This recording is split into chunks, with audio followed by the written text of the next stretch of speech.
Hello and welcome to the next lesson. In the previous lesson, we added two different texture sets to our auto landscape material. We added controls for height and we added some edge noise so to blend between two textures a little bit better. So as you can see, slope power is actually moving the mask up and down very nicely. We're going to leave it at 2 at the moment. We're going to close it and we're going to add another texture set to our main material. Let's just kill the edge noise. Another texture set. 2, and we're going to add texture set 3. And you can create more of those. I think 4 is enough for now. Let's have a look at what we can do. We're going to drop another blend material attributes. And we're going to connect this to A, and the new guy always goes to B. And we need another mask for this to work. Otherwise, it's just material. So let's leave it here for now and leave this guy unconnected. So let's go back to let's close this for now. We don't need it. It just interferes. So slope mask 00 is this guy. All we need to do is create another one and just change the settings. Kind of like what we did with texture sets.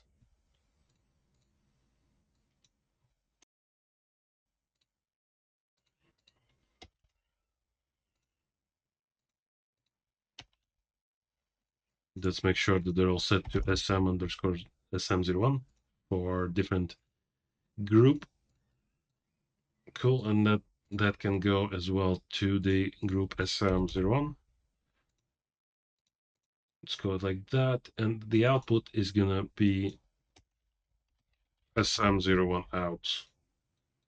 Cool, so that's all it takes to create second slope mask. And for some reason it's getting output at the top, so let's change that real quick. This should be to 10. This should be set to 20. Cool, so now it's at the bottom, so we can connect it like so. And let's say I want to add some switches as well, but we can do that a little bit later. So now the third material is going to show up as soon as we move the mask values.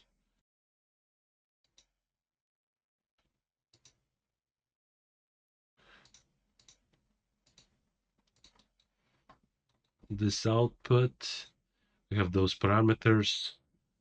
We have everything is set to the correct, everything is set correctly. Let's go to our auto landscape material and we connected it correctly. Actually, I noticed there is an issue with this guy.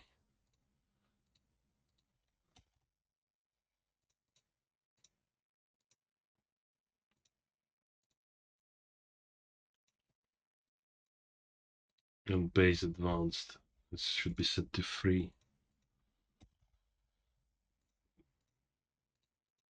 Even though I'm trying to organize everything to make it look nice, it's still getting errors. So texture set 2, and now it's set texture set 02 out.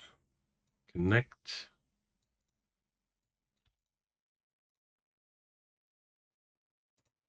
Save. Let's open our material editor, and now, okay, cool.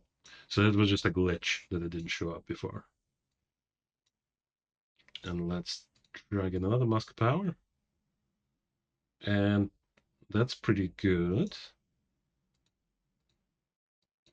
What if we add G value to this?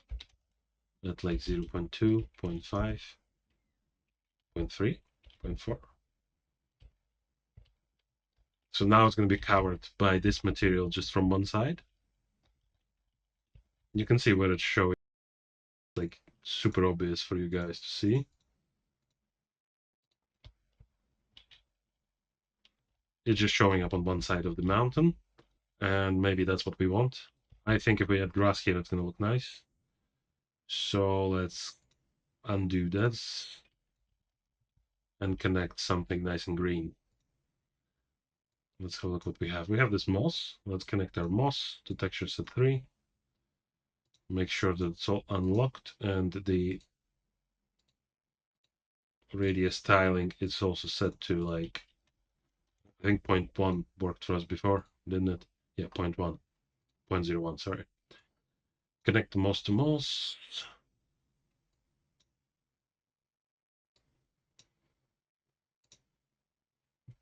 Let's,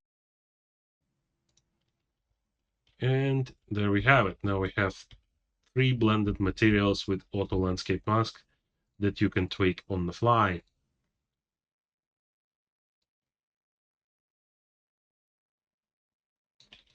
Let's have a look at the blending real quick.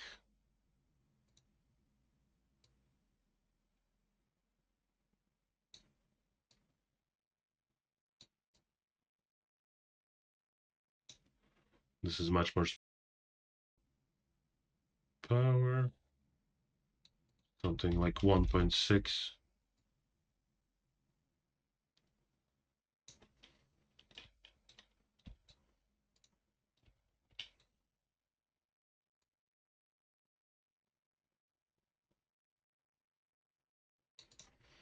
Zero point 0.02 power, something to we can get that the blending is nice and clean. Intensity to like 0.8. 0.8.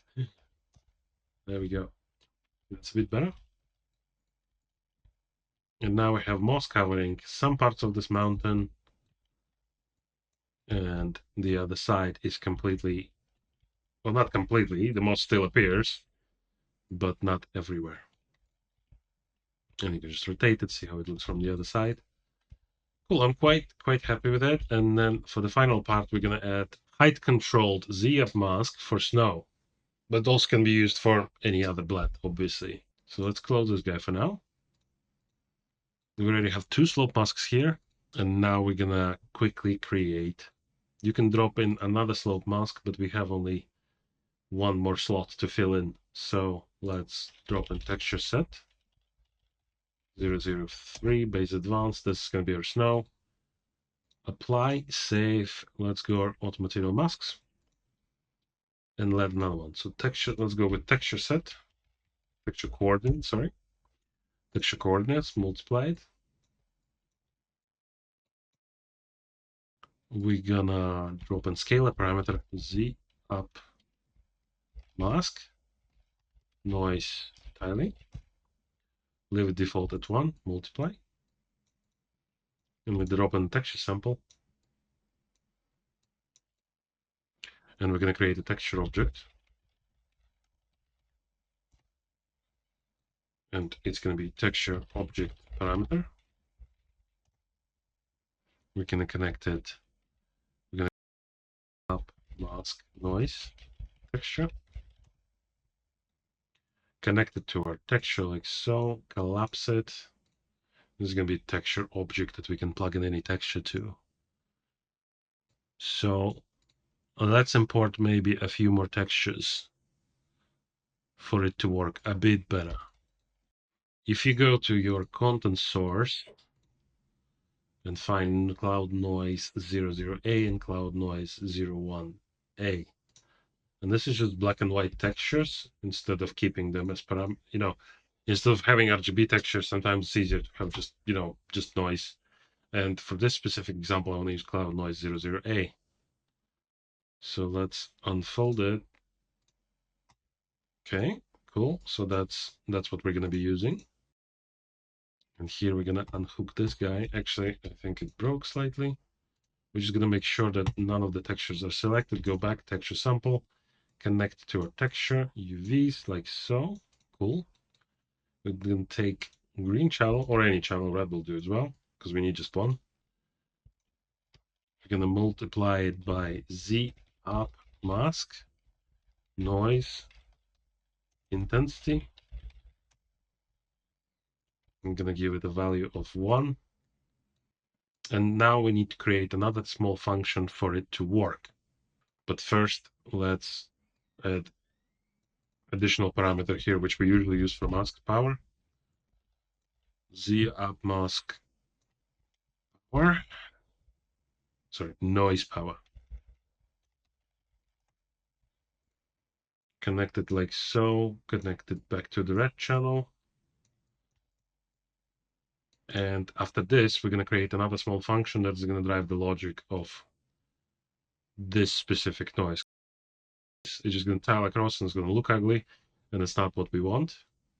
So let's have a look at writing that function.